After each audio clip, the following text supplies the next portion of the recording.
Sir మీరు ఒక రాజకీయ నేతగా ఎన్నో వివాదాలను పరిష్కరించారు.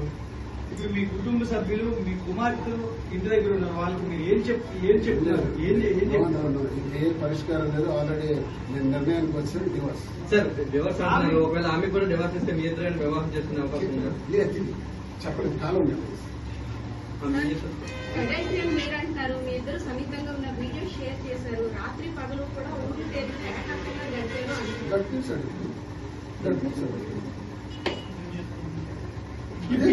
ఎంత చేస్తే ఏ భార్య సహిస్తుంది సార్? 2 ఏళ్లుగా అటు ఇటు తిరుగుతున్నారని గుడికి వెళ్ళారని మీరే చెప్పారు. సో ఆమెకి లోపల హుమ్లేట్ అవుతుంది కదా.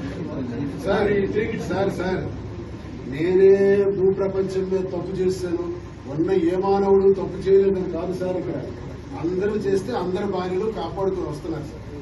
కాపాడుతూ రక్షించుకుని రాబట్టే ఆ కుటుంబాల మహాతల్లులు, భారత స్త్రీమూర్తులు ప్రతి మగాడి జీవితాన్ని కూడా కాపాడుకుంటూ వస్తేనే ఆ మగాడి జీవితం వర్ధిల్లుతుంది సార్. మగాడి జీవితం కోటాను కోట్ల కుటుంబ వ్యవస్థలో బాగున్నాయంటే ఆ స్త్రీమూర్తి పాదాలకు నమస్కారం. మన భారత స్త్రీమూర్తి పాదాలకు నమస్కారం.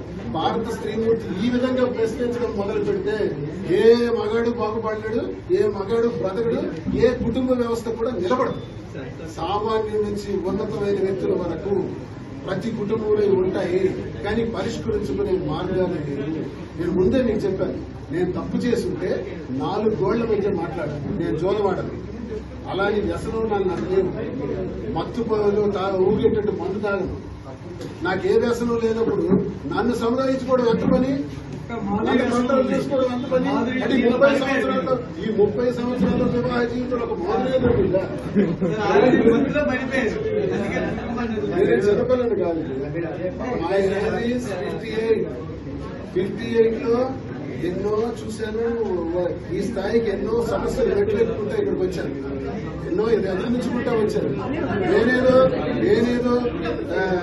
టెంప్ట్ అయిపోయాను, ట్రాప్ అయిపోయాను అన్నది రా. నేను చెప్పిన దాంట్లో మనస్సాక్షిగా చెప్పాను.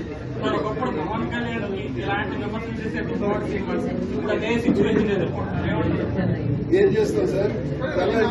తెల్లారి మీడియాలో చూశాను, అబద్ధం మీడియాలో చూశాను. దువాడ సినప్పుడు అలా అన్నాడు, దువాడ సిని రేట్ చేసి.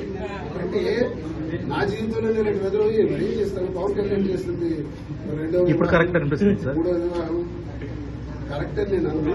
నేను చేసినంత మాత్రం కరెక్ట్ అని అడగంటాను. ఆ పరిస్థితులు నాకు ఇలా దాపురించాయి. ఆయనకి ఏ పరిస్థితులు వచ్చాయో నాకేం తెలుసు. ఇప్పుడు ఆయన పరిస్థితి అందుకే రామారావు గారి జీవితం నేను ఉదాహరణ తెచ్చాను. ఆయనకే పరిస్థితులు వచ్చాయో వివాహం చేసుకోవచ్చు.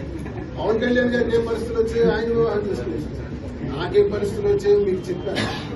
అందుకు నేను వివాహం చేసుకోవాలి.